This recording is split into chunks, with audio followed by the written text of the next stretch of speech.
Welcome to Breaking Now TV YouTube channel.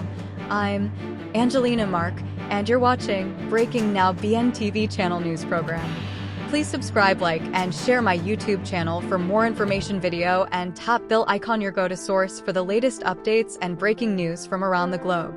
Israel says Hamas's rejection of a current proposal for a Gaza truce deal with Israel shows the damage done by the UN Security Council resolution demanding an immediate ceasefire. Prime Minister Benjamin Netanyahu's office said Israel would not surrender to what it called the Palestinian armed group's delusional demands. They include an end to the war and the complete withdrawal of Israeli forces. The U.S. called the Israeli statement inaccurate in almost every respect.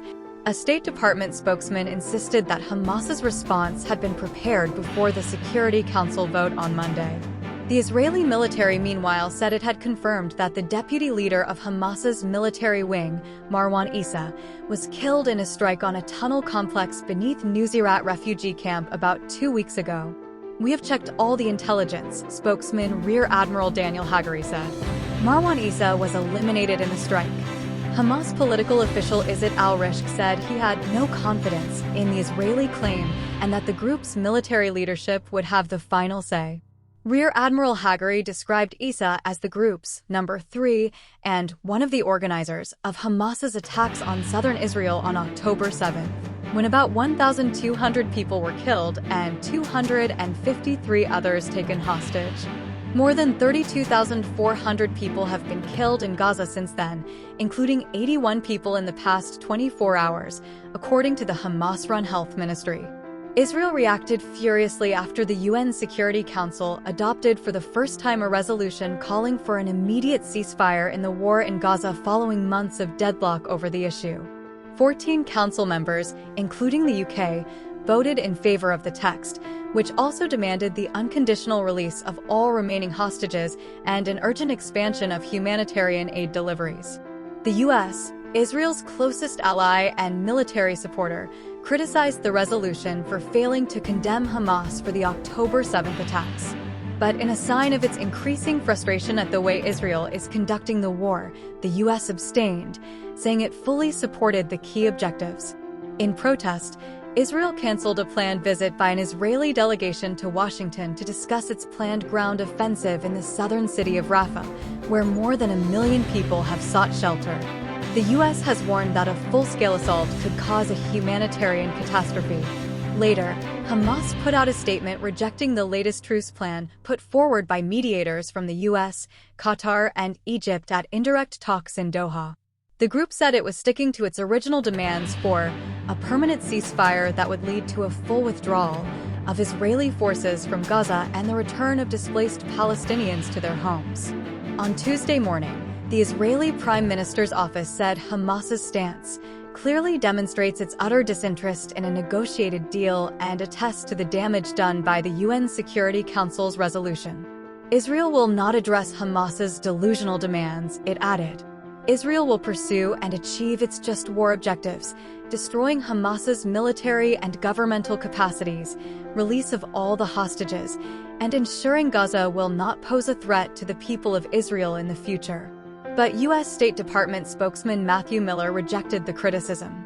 That statement is inaccurate in almost every respect, and it is unfair to the hostages and their families, he told reporters in Washington. The description of Hamas's response that has been aired in the public is all from news reports. It's not the actual substance of the response. I can tell you that response was prepared before the UN Security Council vote, not after it.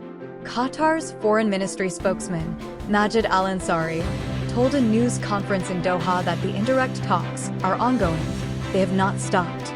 There is no timetable for negotiations, but we are continuing with our partners in mediation efforts, he said, adding that they were currently taking place at the level of technical teams. However, Israeli media and Reuters news agency cited Israeli officials as saying that Israel had recalled its negotiating team from Qatar after 10 days of talks. Hamas's political leader, Ismail Haniyeh, said during a visit to Iran, which arms and funds the group, that the resolution showed Israel was experiencing unprecedented political isolation. During a week-long ceasefire in late November, 105 hostages were freed in return for some 240 Palestinian prisoners in Israeli jails. The latest deal rejected by Hamas reportedly proposed a 6-week pause in the fighting and the release of 40 of the hostages still being held by Hamas in exchange for as many as 800 Palestinian prisoners. There was no indication of a let-up in the war on the ground in Gaza, with the latest Israeli airstrikes reportedly killing dozens of Palestinians. Palestinian media and local health officials said at least 18 people, including 9 children, were killed in a strike on a residential building on the outskirts of Rafah. They said the home in the Musabah area belonged to the Abu Nakaira family and that dozens of displaced people had been sheltering there. In northern Gaza, members of the Abu Husayra family told Reuters news agency that about 30 people had been killed in a strike on a family compound near Gaza City's Al-Shifa hospital.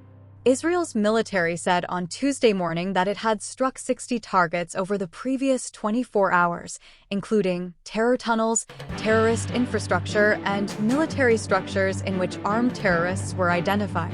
It added that Israeli forces were also continuing to conduct precise operational activity in the Al-Shifa hospital area, 8 days after they began a raid targeting Hamas and Islamic Jihad fighters it said had regrouped there. Palestinians and aid groups say the fierce fighting is endangering patients, medics, and displaced civilians trapped inside with few supplies.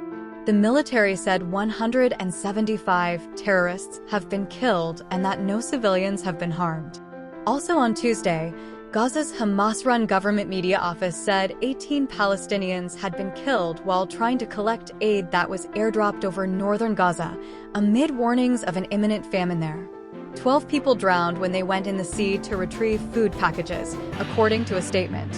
The other 6 were trampled to death in stampedes when other aid packages landed on the ground, it said. The statement provided no further details about the incidents. However, video footage appeared to show the drowning of at least one person after an airdrop off a beach near the northern town of Beit Lahia on Monday.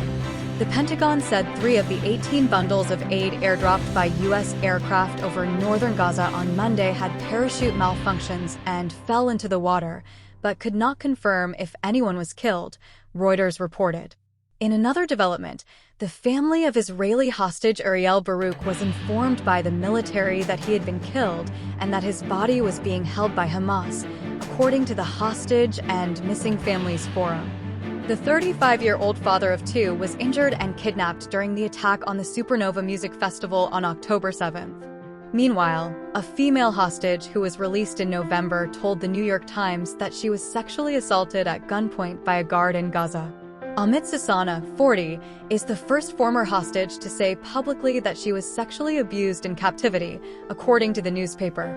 Hamas has denied that its members have sexually abused people in captivity. But this month, a UN team said it found clear and convincing information that hostages had been subjected to sexual violence and that there were reasonable grounds to believe that such violence may be ongoing.